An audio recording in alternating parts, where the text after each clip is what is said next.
And we're back! Hey, everybody! Hello, everybody. It is Mr. and Mrs. Yogi after our hiatus. Now in season 2 of what used to... Well, Yoga Moves You presents Yoga Talk Pod. That's right. That's right, yes. And That's this is first episode of Mr. and Mrs. Yogi. And we are going to be vlogcasting using the video elements. Here we are, everybody. Because, really, who doesn't want to look at her? I mean, I have this dimple. Look at this face. I got a dimple. That's all I got. Look at this hair. Whatever.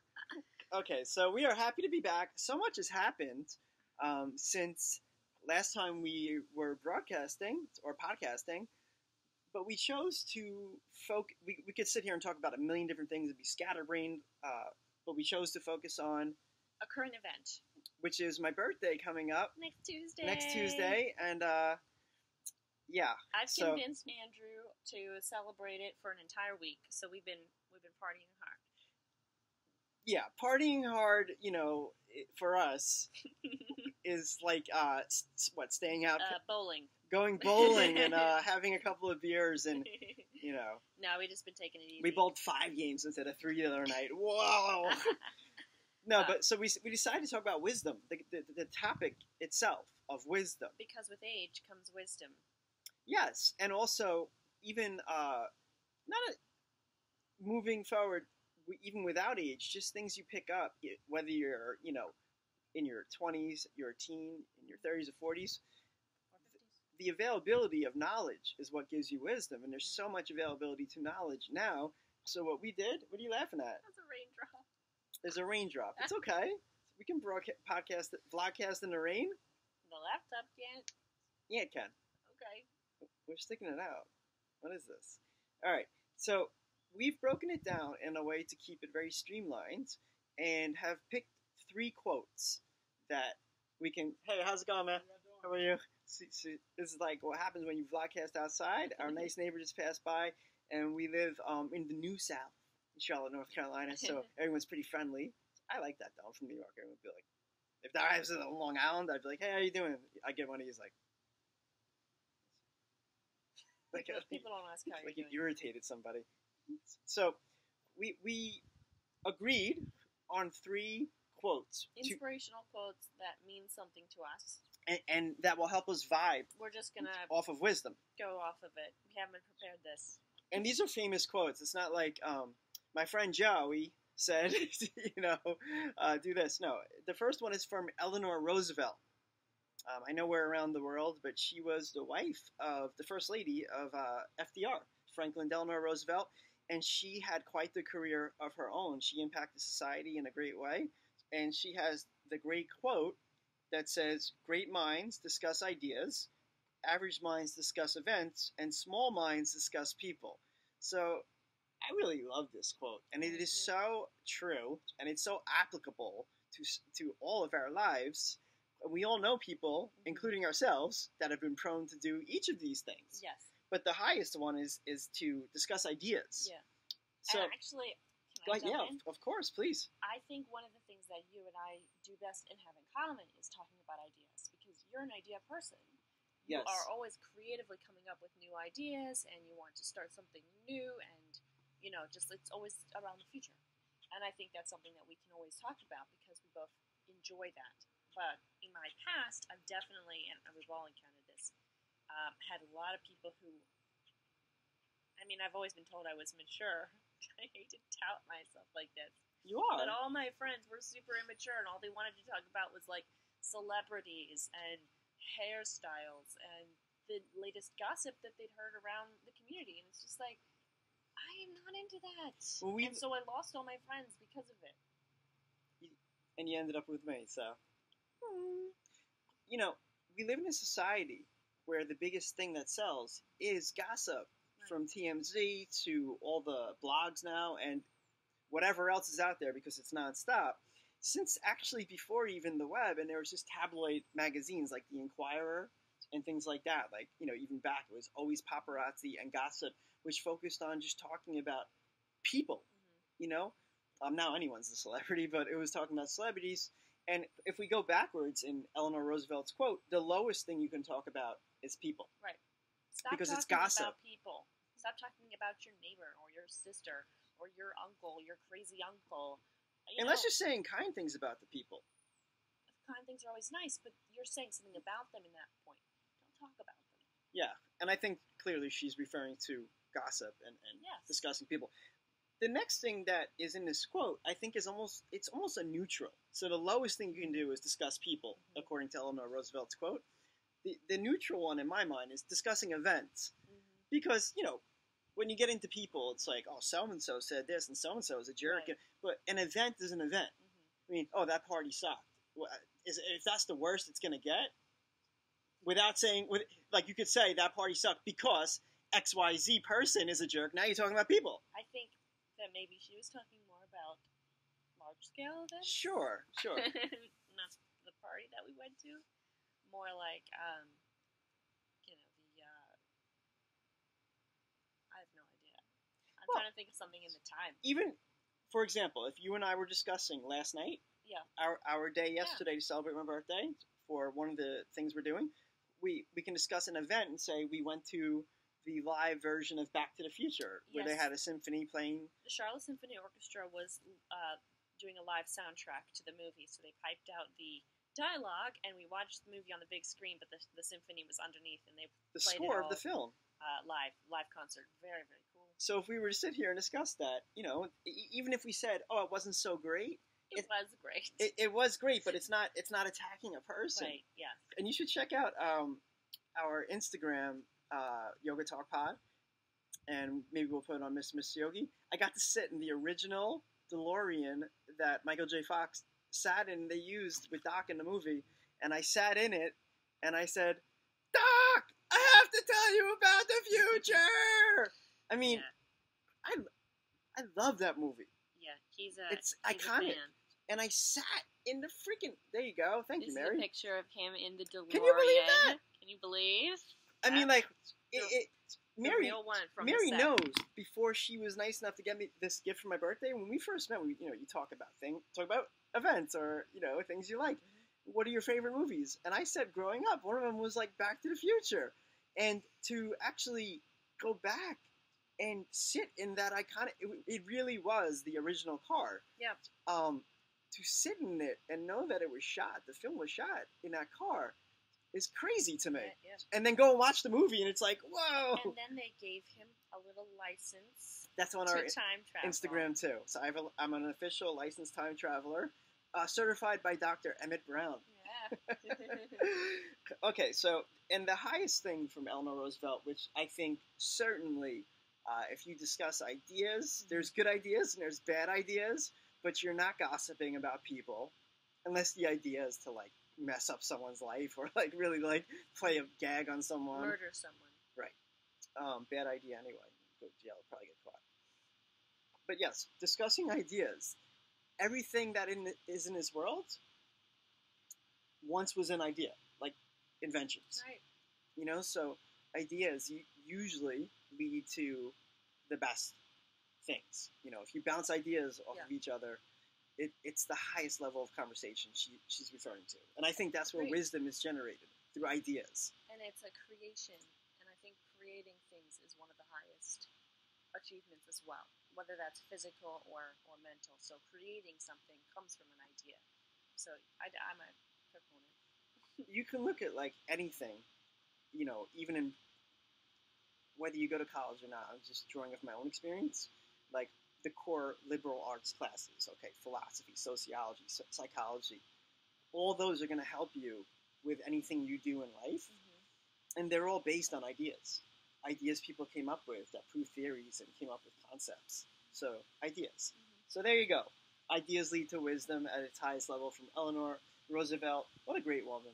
And her husband, I heard, was a great president. Wasn't around for FDR, but I do like his quote, "Speak softly, carry a big stick." There's some more wisdom for you. Okay, next one. There's a mosquito sucking the blood out of me. Where? I got him? Okay. This is from Jim Rohn. A lot of you know Jim Rohn, and if you don't know Jim Rohn, one of his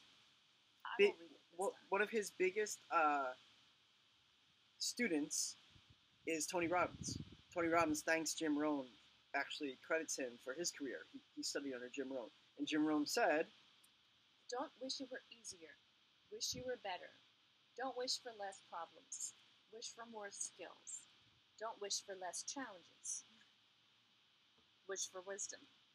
Yeah. It's not the best wording, but it's good. You want to start off with how that applies to you, or maybe a situation in your life? Freelance it, you know? This is all an idea. I think this is fostering learning. And that is something that's missing, I think, in today's world.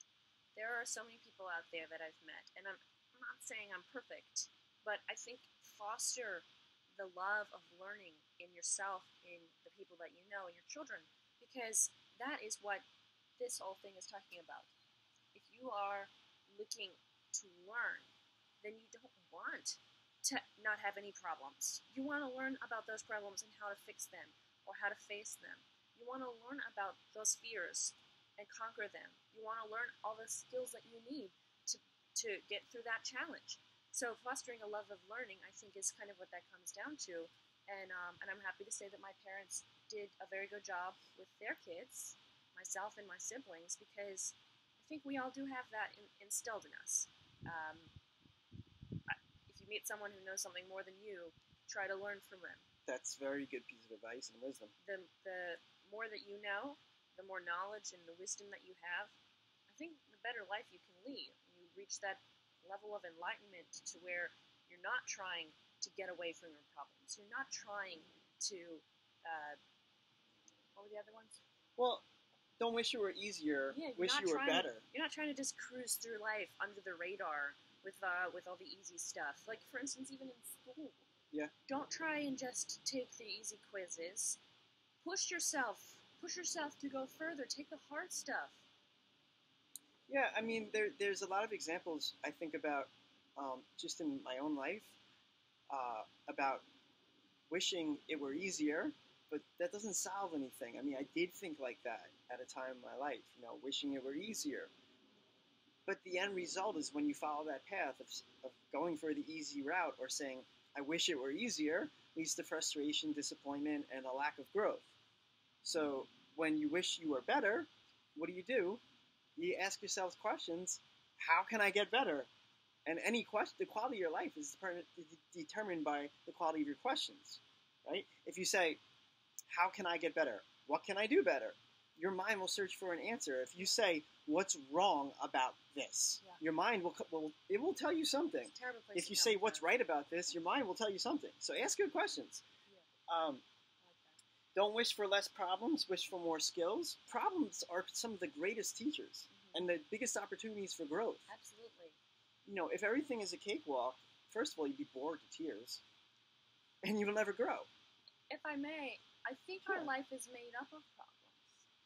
I think it's like, here's a problem, solve it, get through it, learn from it. And then when you do, and you're like, okay, now it's smooth sailing, boom, you got another one. And whether you think that's the universe or God or whatever putting that in your path, I think that's what it's all about. You wouldn't want, like you said, you wouldn't want a life where it's just nothing's happening. You want those challenges. You want to grow.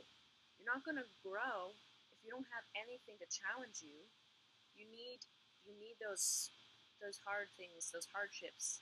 Whether that could show up as anything in your life: death, poverty, medical issue, anything that comes along your way that's difficult.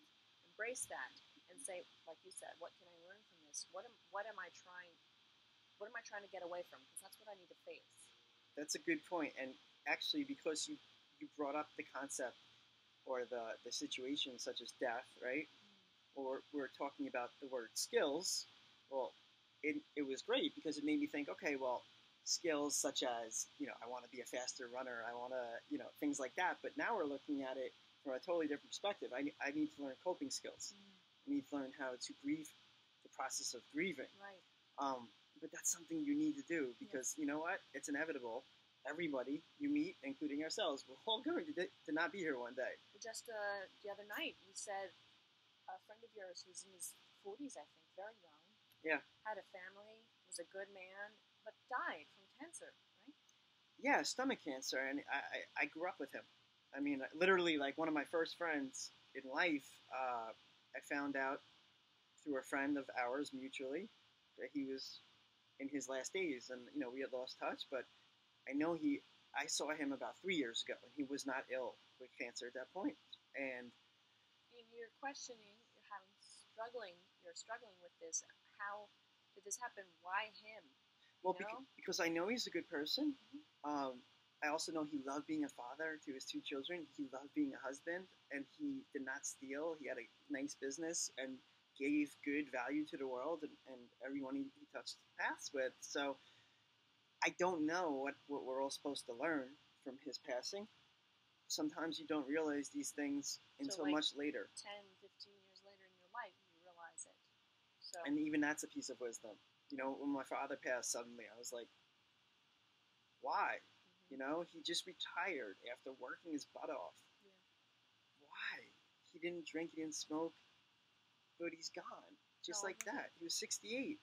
And, I don't know if I can answer that question. I still can't answer it.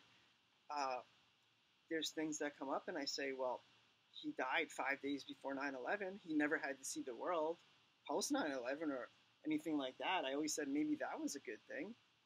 I try to dig for things, and look for things that were reasons why he passed. I don't know. And maybe I'm still figuring that out myself. I've seen people since he passed that have had long, drawn-out illnesses. Mm-hmm. He did not.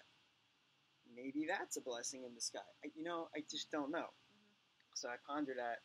But don't wish for less problems. Wish for more skills, however you want to interpret that. And don't wish for less challenges. Wish for wisdom. So everything right there is pretty much the same. I mean, don't wish you were easier, wish you were better. Don't wish for less problems, wish for more skills. Don't wish for less challenges, wish for wisdom. In other words, the easy path is only going to lead to too much comfort, too much certainty, boredom, lethargy, sluggard, being sluggish, So you want to keep growing. And slothfulness. And I could say, as a teacher, both yoga and of English, students, whether you think that as a teacher you want to be, especially in a school setting, you want to be the nice teacher, the cool teacher, everyone likes me, I don't want to be hard. That's so off base, because what you'll find after you teach long enough, people want to be challenged. Even school kids, they want to be challenged. They want to grow. If they get 100 on every test because you're not challenging them, it's not like you think that because we look at schools today and we look at kids or students in general that they high-five you because you gave them the easy pass. Actually, it backfires.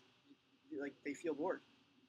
People want intrinsically to be challenged, whether they tell you that outright or not. So I think that's something with wisdom we need to remember, to constantly challenge ourselves in order to grow. Last quote on wisdom from Neale Donald Walsch. Life begins at the end of your comfort zone. Love that. Amen. And that kind of dovetails right off the last one. You're faced with something that you're not comfortable with, and you have to figure out what to do about it. Yeah. Right? Do you have an example off the top of your head? Because I have one, but I'll go with you first. If you don't, it's okay. What was the quote again? Life begins at the end of your comfort zone. Oh my God, it's like your whole life since you met me. Stop it. That's true. I'm so comfortable with you. No, but I took you out of the norm for you. I think, all right, not to downplay you, but marriage in general. Yeah. Getting married was a huge step for me. We got married when I was 21, and it was a huge change.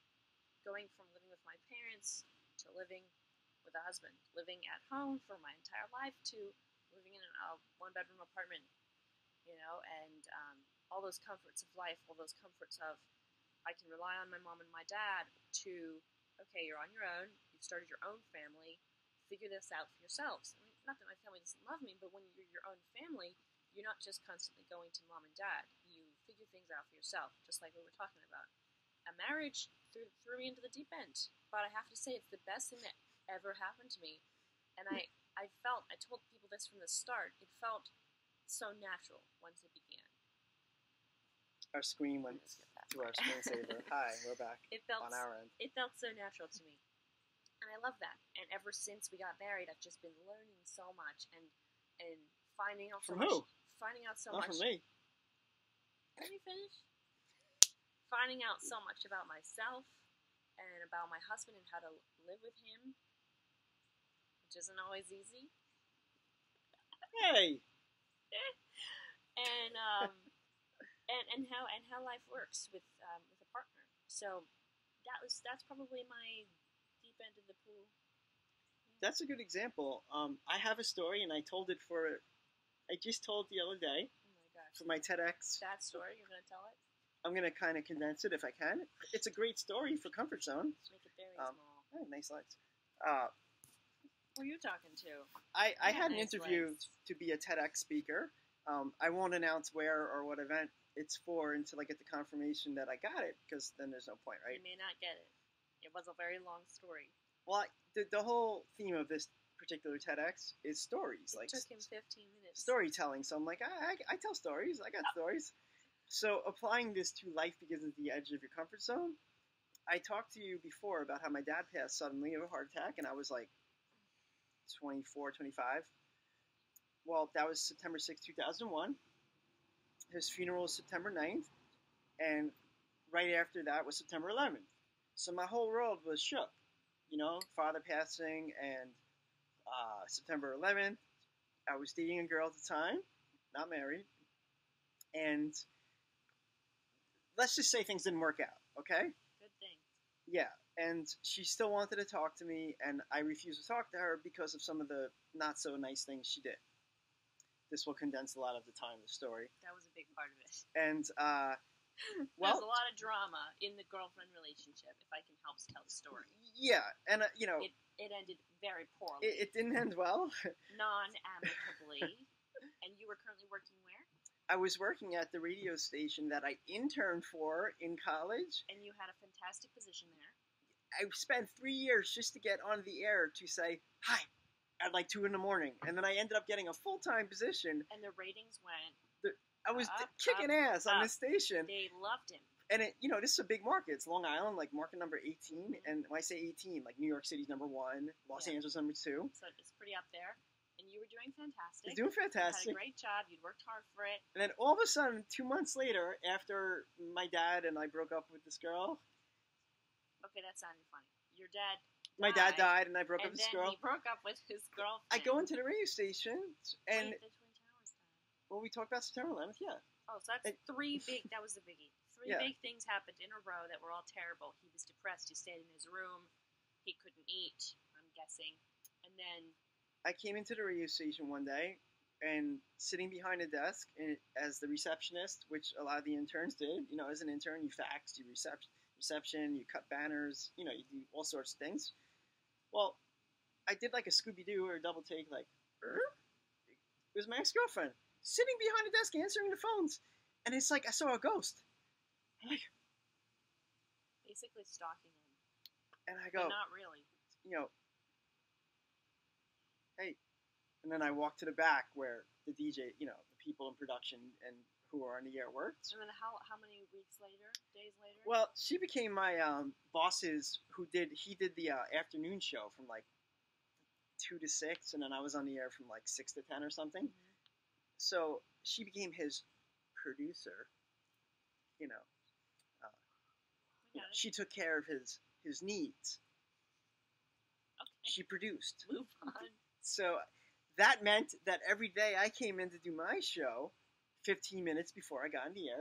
That's standard. Mm-hmm. You wait for the other person, and they put away their, at the time, CDs, whatever those are, stack them back in the racks, and there's a little cross time, I'd have to walk in every day and see my ex-girlfriend and my boss, who she was producing for, and it was very uncomfortable. So what did that lead you to do? You decided you had to get out of there. No, wait. Mm-mm. What happened next? So I decided I was just going to focus on what I could focus on, and this is a really good thing about wisdom. And so life begins at the edge of your comfort zone. You're just going to keep your head down and do your job. And do my job, which was be on the air and kick butt. And I did. However, it got so bad. Things were so bad, and I was so upset. I mean, I had interned at the station. these guys were like friends of mine, I thought. And I went to my immediate boss's office, who was, working with her, and I said, does this have to go on?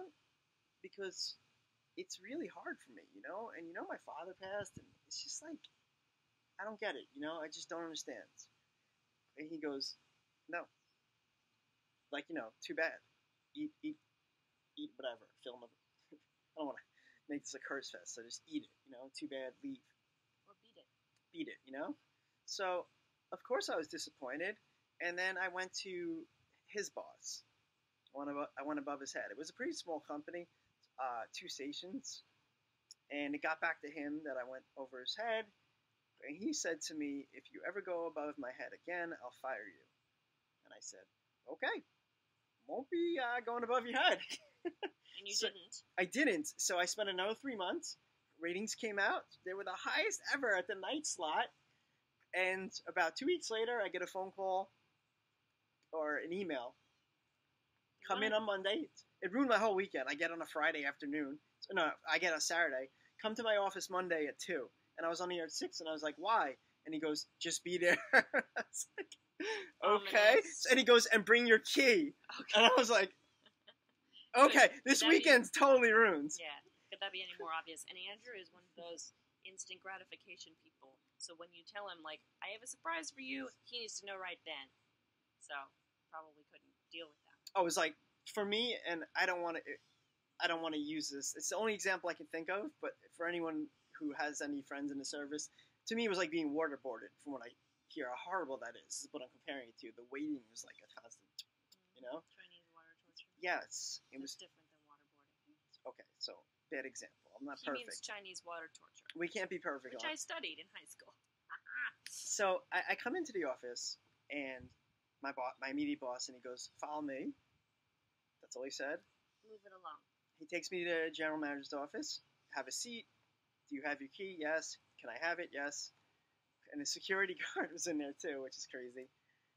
And they decided that they wanted to take the studio in another direction. We're going to let you go. Why? I say. We're looking to change directions. I said, the ratings were good. Which direction are you looking to go? Down? They've been going up. So they said, well, we're just looking to change directions. So I had to leave, and I think they thought, just in case I do something crazy, not that I would, but just in case, the security guard escorted me out. I left, went back home, had no job. Back in the day, you had to send out cassette tapes. No, CDs. CDs with his my show demo. The highlight reel of my show, like an actor would have a sizzle reel. So you'd put those in envelopes, and you'd send them all around the country trying to get a job. Because I said, am I going to continue to try and stay in radio, which I worked, my whole college career for, and then interned, or am I just going to let it go and go into a job that, is out of it? And I said, no, I still want to do this. I love this. So I sent my demos all over. There's like a trade website at the time. Mm-hmm. And I get a call one day after sending out 25 CDs. You couldn't send MP3s out that big of a file at that time. They wouldn't go through. Who got back to you? So I get a call after my 25th CD, and at this point I've forgotten where I've sent these things out all over the U.S. and actually in other countries too. I get a call one day, and he's like, "Is this Andrew? Andrew Gordon?" I was like, "Yeah, who's this?" He's like, "This is Don King in WNSL in Hattiesburg, Mississippi." I'm like, first of all, the first thing that came to my mind was Don King, the boxing promoter for Mike Tyson. No, actually, this guy's real name is Don King, not the boxing promoter. 6'3", red hair. My next question was, where are you calling from again? Hattiesburg, Mississippi? Give me one moment. And this is pre-Google, if you can imagine. So I looked on MapQuest, and I went, holy crap. I had never been south. I'd never been anywhere, really. So I look on a map, and I said, whoa, Mississippi. What do I know about Mississippi? Not much. And I said, you know what? What else does the job entail? What is it for? And he says, well, you're going to be on the air, nighttime DJ like you are there, and you'll be the assistant program director and music director. So I was like, all right, I get to learn more skills. And he seemed really nice on the phone, too. And you got to understand, at this point, I feel pretty bad. I'm depressed, really. I'm very depressed. So I said, let me call you back in a week. I had to figure it all out. So I called him back in a week. And I told him I'll take the job. Um, I'm leaving this part out, but in between, they flew me down, and I had an interview, and then that was when I flew back to New York, made my decision. I kind of fast forward to that. But just know that I liked the people that I met down there. Now I had to figure out how to tell my mom, because she just lost my father. I'm her baby. I'm her youngest. I'm living at home with her. But, thank God my 3 older brothers that all live around her. So when I decided that the answer was yes, I packed my car during the wee hours of the evening, the night before I was going to drive to Mississippi. And I told my mom the next day when she got up, Mom, I'm leaving. I took the job. She started crying, and I gave her a hug. And I said, I'll call you on the road or when I get there. I mean, I don't even think I had a cell phone. Or, it was analog, something, whatever. Mm-hmm. So, needless to say, this is about getting I left my comfort zone to go to Mississippi for a Long Island guy. Yeah. Knew nothing. And it turned out to be the best decision I ever made. I got to spend the next 10 years in working in radio until I decided to leave and go back with a to company school. that appreciated him, loved him. The guy Don King is still one of my best friends. Yeah. There's actually, if you go on our Instagram or you go on the podcast and you listen to one of the bonus things we made, the news introduction. Anyway, it's his voice. He helped me with the podcast. He's still working down in Mississippi because he's from there. He could have left there, but he's from there. So the wisdom I gained was, I could have stayed in my comfort zone on Long Island and either stayed in radio or kept looking for a job and not had one, or left and went into a different career and been miserable and bitter, right? And been upset and angry, or take the risk to leave, really, my family, my friends, the culture, and, really life that I knew, because it's a lot different from Mississippi. But you know what? My life, because I was dead, metaphorically. I was dead. No job that I worked hard for. My father passed. My ex-girlfriend was now on the air. She ended up getting a full-time position. And I had to hear her on the whole station I worked for. So I was dead. All the life that I had that made me vibrant was gone. So when I left, I went to Mississippi. I was alive. The people I work with, my friends, and I did what I love, and the market, the city received me so well, and my life just blossomed. And from then on, that's how I've lived my life. I've always taken risks when it was time to hit a crossroads and make a decision. Mm-hmm. And I always feel alive. And that's how I kind of judge the decisions I make in my life now. Jobs, relationships, anything. It's not always a good idea to do what's comfortable. It's okay to get out of your comfort zone and push yourself, because you're more likely to succeed that way. Ask yourself. Is that true? More likely, you can still succeed that way. I think you're more likely to succeed when you are passionate about something and you're happy. So not getting out of your comfort zone. No, you're in. Well, you're getting to get to that passionate place. Let's say someone is an accountant, but they desire to be a copywriter, right? Totally different jobs. So they're comfortable being an accountant, but they decide to hang up their job at the accounting firm, making the good money, what's safe. Good old accounting hat. And back on the rack. They practice copywriting, get some skills, they land a job, and start at a lower salary, maybe even as a part-timer, right? But they'll be happier because that's what they truly wanted to do. Because now you're driven, so they feel, again, life begins at the end of the comfort zone. They feel vibrant, they feel alive. Yeah, so I think that's how it ties in. That was a still very long story. It's not an easy one to condense. Exactly, which he's going to have to work on for Ted. But that's good. Those are the 3 quotes that we chose for wisdom. And again, we chose wisdom as a topic this week because Andrew is getting more wisdom as he gains more years. Yes. Let's just say I look younger than I am. He's turning 42. How dare you? It is the 2nd anniversary of my 21st birthday. Yeah, so we celebrated. Tell them what we did. We did talk about it. We earlier. Just said we went to the show. And we also ate at a nice restaurant. Whatever. They don't care about that. It was really lovely. And today, we had a nice afternoon, and we went to the pool. Andrew loves the water because he's a Cancer. I'm a Cancer crab. He's my Cancer crab. And then tonight, after this podcast, which is also one thing that he loves, we are going to the batting cages. We're actually going to do an Instagram live with me Probably. hitting baseballs. If it doesn't rain, we will get some Instagram of that. And then we're going out to dinner. Yay! And then tomorrow we may swim some more with my family. And then, I'm just hoping that we can fill every single day with some stuff that he loves. Mary believes in having a birthday week.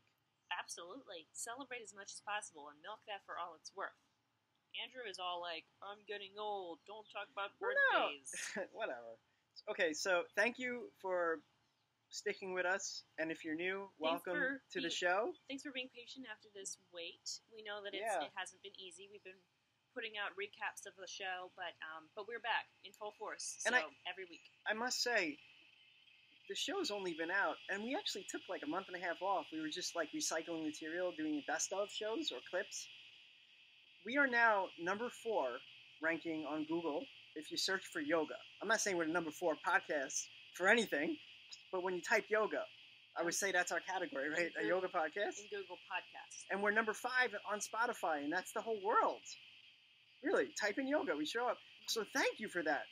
We're trying to increase our iTunes ratings, and what we need from you guys is reviews, ratings on iTunes. If you can do that for us, that would be amazing. iTunes is a little bit different, not because our show is bad. We don't need to get into that. Well, okay. You've posted enough. I've posted a lot about my beef with iTunes. So tell them what they need to do. Okay, so how you can help us fight the iTunes battle is go to the link in our Instagram profile or in the show notes, subscribe, leave a review, rate the show, and leave your Instagram name in your review, because we'll shout you if you want a shout out on our social media, which if you will look at our social media, we get a ton of views and a ton of likes on every post that we put up, and they're real people and not robots. You can look at everyone's profile.